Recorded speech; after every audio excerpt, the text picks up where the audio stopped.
Clip number 933۔ اس clip میں قرآن پاک کی سورہ مومنون کی آیت نمبر 102 سے 105 تک کی تلاوت، ترجمہ اور تفسیر قرآن صراط الجنان سماعت فرمائیں گے۔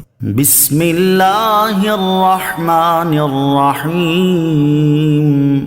ترجمہ، اللہ کے نام سے شروع جو نہایت مہربان رحمت والا ہے۔ فمن ثقلت موازینہ فأولئک هم المفلحون ومن خفت موازینہ فأولئک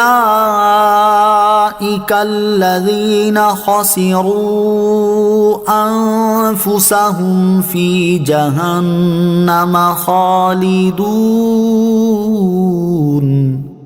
ترجمہ، تو جن کے پلڑے بھاری ہوں گے تو وہی کامیاب ہونے والے ہوں گے، اور جن کے پلڑے ہلکے ہوں گے تو یہ وہی ہوں گے جنہوں نے اپنی جانوں کو نقصان میں ڈالا، وہ ہمیشہ دوزخ میں رہیں گے۔ فمن ثقلت موازینہ، تو جن کے پلڑے بھاری ہوں گے۔ اس آیت اور اس کے بعد والی آیت کا معنی یہ ہے کہ جس کے عقائد درست اور اعمال نیک ہوں گے تو اس کے اعمال کا اللہ تعالیٰ کے نزدیک وزن ہوگا، اور یہی لوگ اپنا مقصد و مطلوب کو پا کر کامیاب ہوں گے، اور جن کے عقائد غلط اور اعمال نیک نہ ہوں گے ان کے اعمال کا اللہ تعالیٰ کے نزدیک کوئی وزن نہ ہوگا، اور ان سے مراد کفار ہیں، انہوں نے اپنی جانوں کو نقصان میں ڈالا اور وہ ہمیشہ دوزخ میں رہیں گے۔ نوٹ: اعمال کے وزن سے متعلق مزید تفصیل کے لیے سورہ اعراف آیت نمبر 8 اور 9 کی تفسیر ملاحظہ فرمائیں۔ تلفح وجوہہم النار وہم فیہا کالحون أَلَمْ تَكُنْ آيَاتِي تُتْلَى عَلَيْكُمْ فَكُنْتُمْ بِهَا تُكَذِّبُونَ۔ ترجمہ، ان کے چہروں کو آگ جلا دے گی اور وہ اس میں منہ چڑھائے ہوں گے، کیا تم پر میری آیتیں نہ پڑھی جاتی تھی تو تم انہیں جھٹلاتے تھے؟ وَهُمْ فِيهَا كَالِحُونَ، اور وہ اس میں منہ چڑھائے ہوں گے۔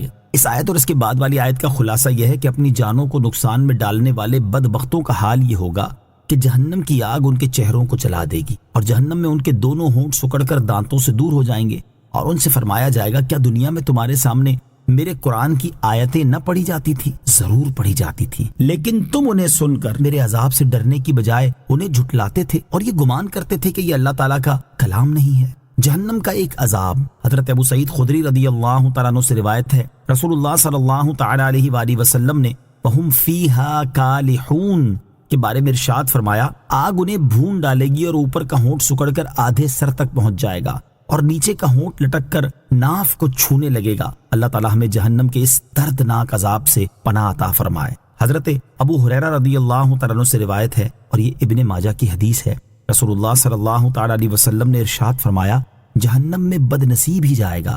عرض کی گئی، یا رسول اللہ صلی اللہ تعالیٰ علیہ وسلم بد نصیب کون ہے؟ ارشاد فرمایا، جو اللہ تعالیٰ کی فرما برداری کے کام نہ کرے اور اس کی نافرمانی نہ چھوڑے۔ لہٰذا ہر مسلمان کو چاہیے کہ وہ بھی ان آیات سے عبرت و نصیحت حاصل کرے، ہر حال میں اللہ تعالیٰ کی اطاعت و فرما برداری کرے اور کسی بھی حال میں اس کی نافرمانی نہ کرے۔ صلو علی الحبیب صلی اللہ تعالی علی محمد صلی اللہ تعالی وسلم۔ مجھے اپنی اور ساری دنیا کی لوگوں کی اصلاح کی کوشش کرنی ہے انشاءاللہ عز و جل۔